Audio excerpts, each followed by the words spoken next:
Hello and welcome to the November update from Dean Park. Lots to cover this month, including some stunning weathering on my Cavalex BBAs, an update on the work from the west end of the layout, including track ballasting, a stunning new addition from the Bachmann winter announcements, some more brilliant new figures from Fine Scale Figures, and finally, some stunning night shots from in and around the depot and station areas on the layout. If you enjoy the video, please click on the like and subscribe icons, and if you have any feedback you want to give, please do so by leaving it in the comments section below. In the meantime, enjoy the video.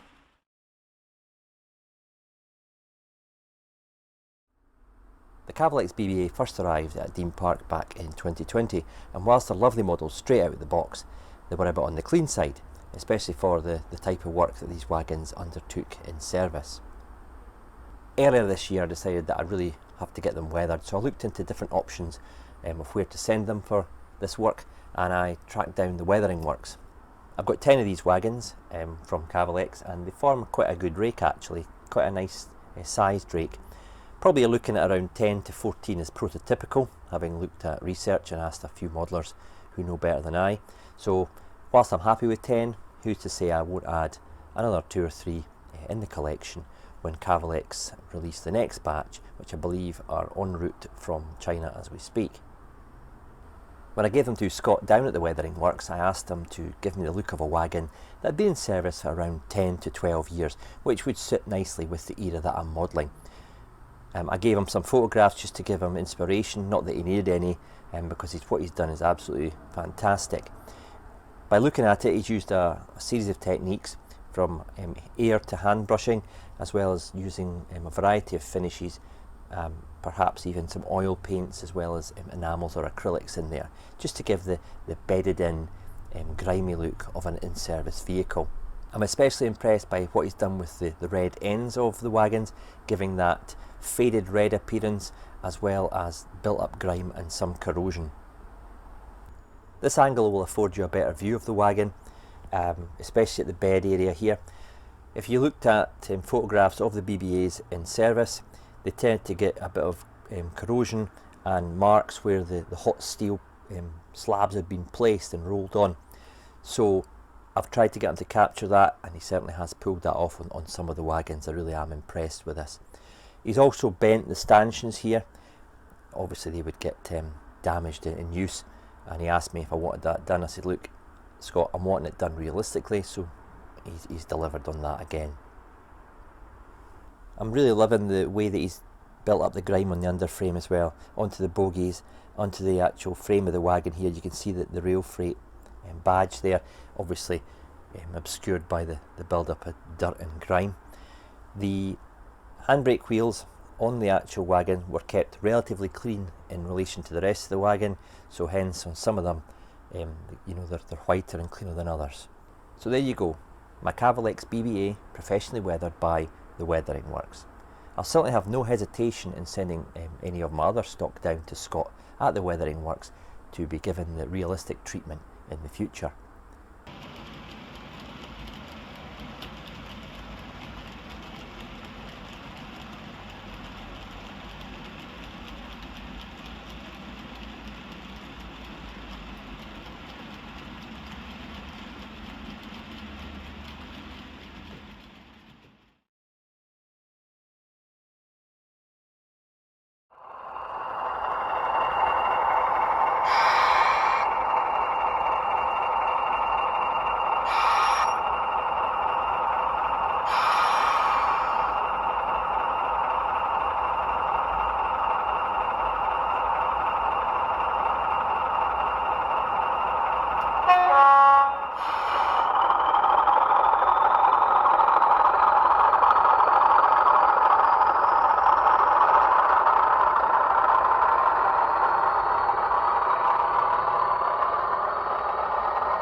It's now time for me to ballast this area and then weather the tracks before fixing down the new raised baseboard areas. For this I'll be using a medium blend ballast from Woodland Scenics along with a fine blend for the areas further away from the track edge. If you want to know how to ballast track or indeed ballast a turnout or point, check the videos. The links to that are at the top of the screen.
Okay, that's the ballast in position now, and it's now time to fix it down using a PVA and water mix.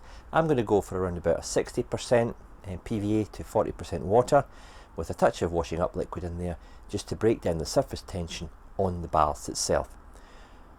It'll take 2 or 3 days to even start to go off, and probably a week to fully harden, especially with the loft temperature at this time of the year being around 12 to 15 degrees.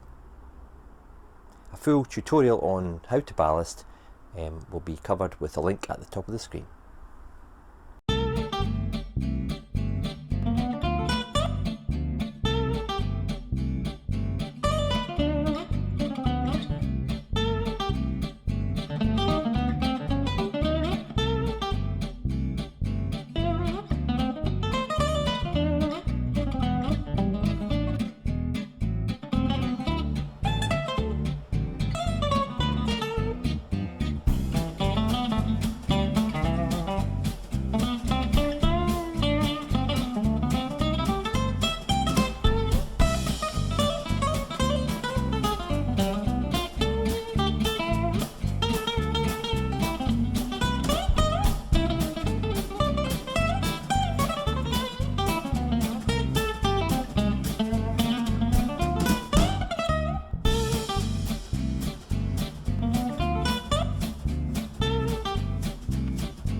That's me giving the ballast around 3 to 4 days, and it's now completely solid.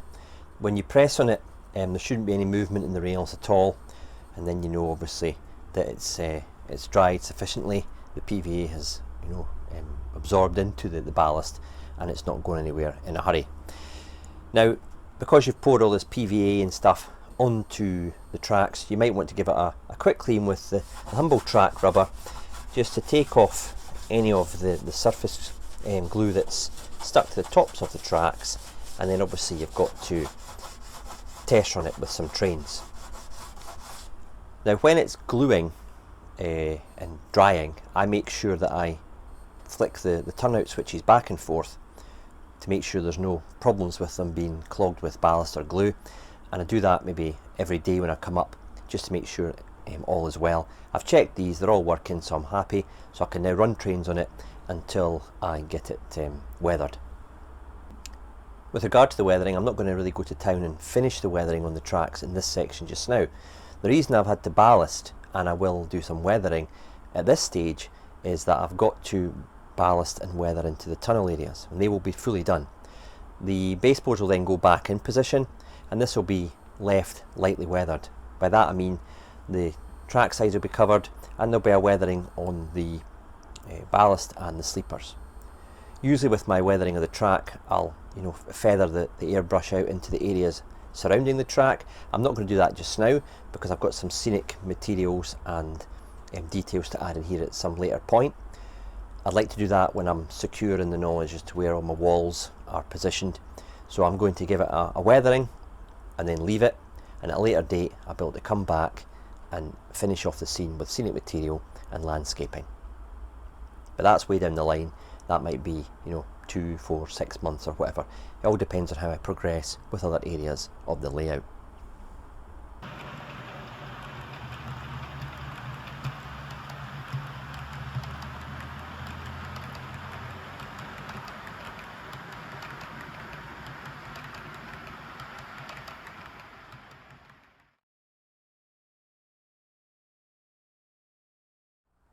At the beginning of November, Bachmann did their winter 2021 announcements, and in that announcement was the Class 150/2 in long-awaited Sprinter livery. The Class 150 has been a gaping hole in the Dean Park fleet. I've really sought one since I started the layout back in late 2012. I remember them fondly from the 1990s, travelling to and from Edinburgh and around the Five Circle.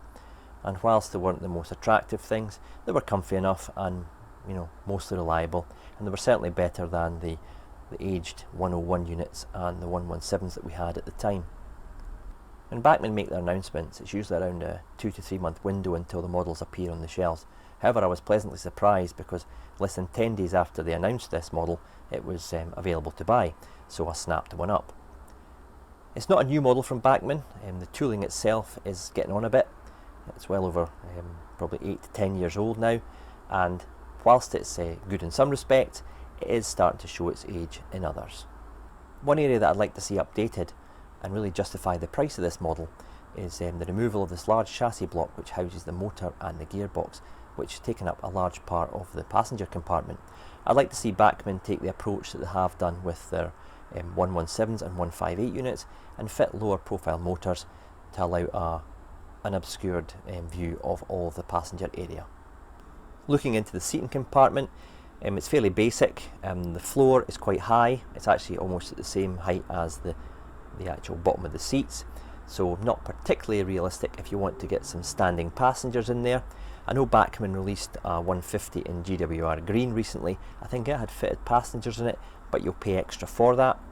If you want to fit passengers yourself, you can go to the likes of Fine Scale Figures and get some seated passengers, paint them up and put them in the seats, and that'll help hide the quite high floor level. The orange door locking indicators on this model are just painted and they're non-operational, and that kind of starts to date it when you compare the functioning ones on the Bachmann 158 and also the Railtrack Class 156, which I'll kind of do a loose comparison on in a few clips time. I've recently moved over to using Zemo decoders, which I sourced at West Hill Wagon Works. I'll put the website link in the description below. The good thing about these decoders is you can quickly change some of the CVs to give a braking function. I've got mine set up as F2 as the playable brake, which is good fun when operating the unit. One area where Bachmann really excel is with capturing the overall shape and the face of a locomotive or unit. It's no different here with the Class 150. Being a Class 150/2, you'll notice it's got the small window in the gangway there, which is reminiscent of the ones that ran in my area. All separately fitted detail throughout the model, and including on the ends, including the windscreen wipers and grab rails, has been superbly done. And once you remove the tension lock coupler, it gives you the option to fit a dummy coupler and a one-piece snowplough, which were an absolute doddle to fit.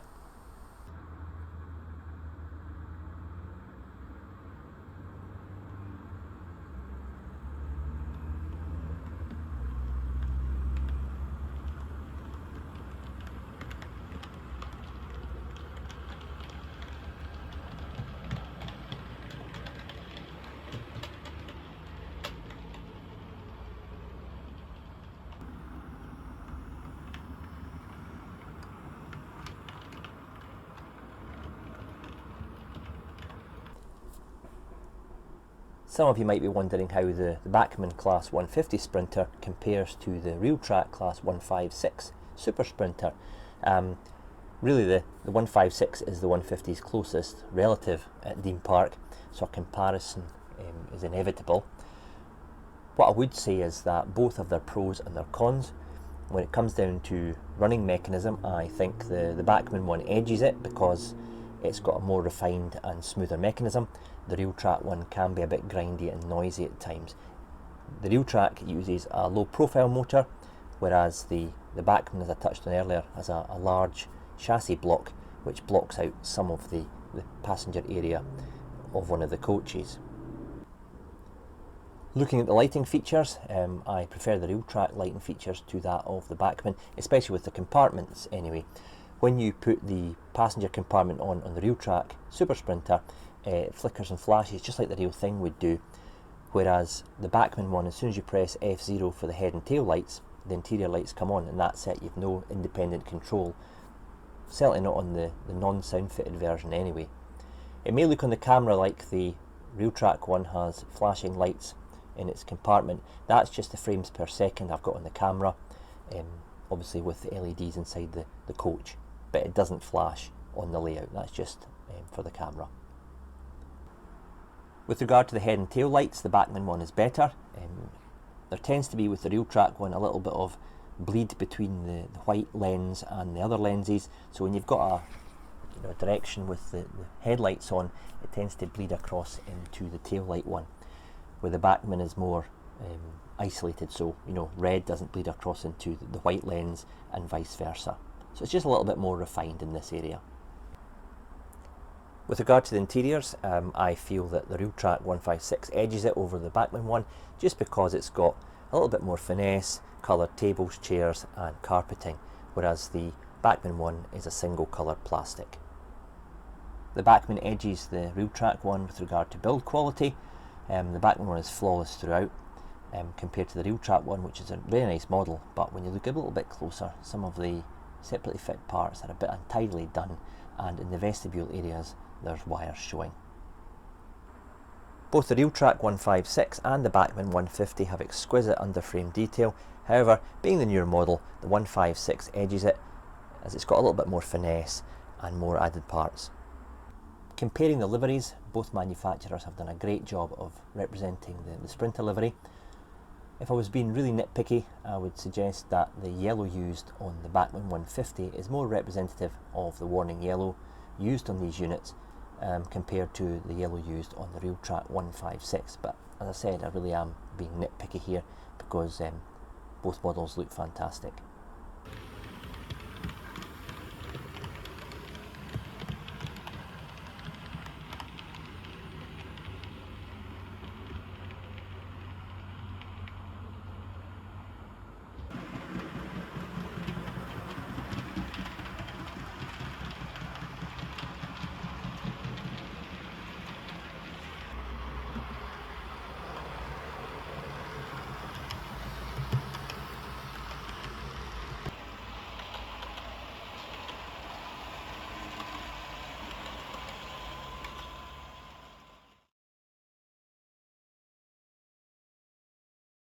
A few months ago I highlighted some new figures that I'd come across, and these are from Fine Scale Figures.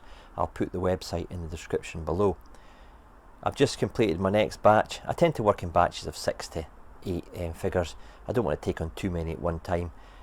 I spend quite a wee bit of time obviously detailing them, painting them up. Always start with the lightest colour, so always start with the skin tone, if that is the lightest colour, and work my way toward the darkest, because you could easily paint over a lighter colour with a dark, as opposed to trying to paint over a light colour onto a dark surface. It's going to give you problems, and it'll take you a lot of coats to do that.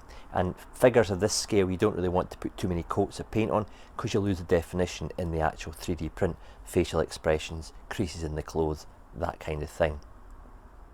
Starting at the left, I've got a young lady with a blue dress, long hair and a rucksack. Perhaps she's going to university. Then I've got a young businessman there with ginger hair.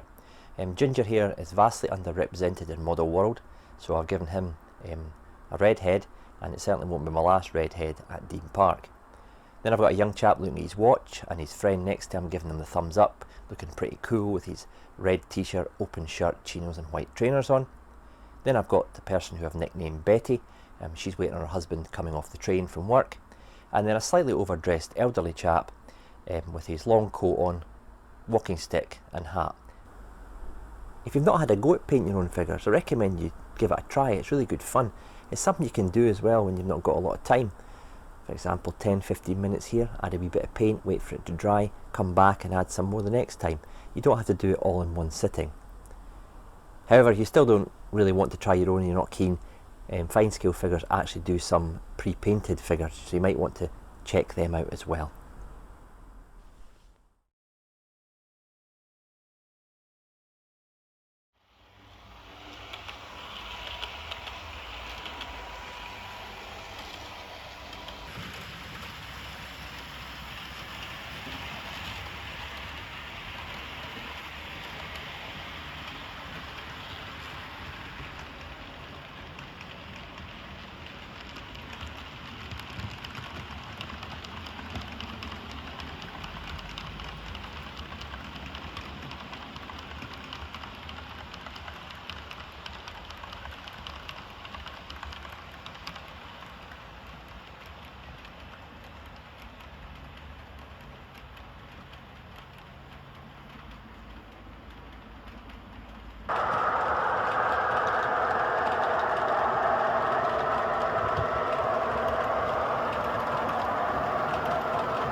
Well, that's it for now from a very busy and noisy Dean Park. Hope you've enjoyed watching the video. If you have, why don't you drop us a comment in the comment section below. I always look forward to reading them.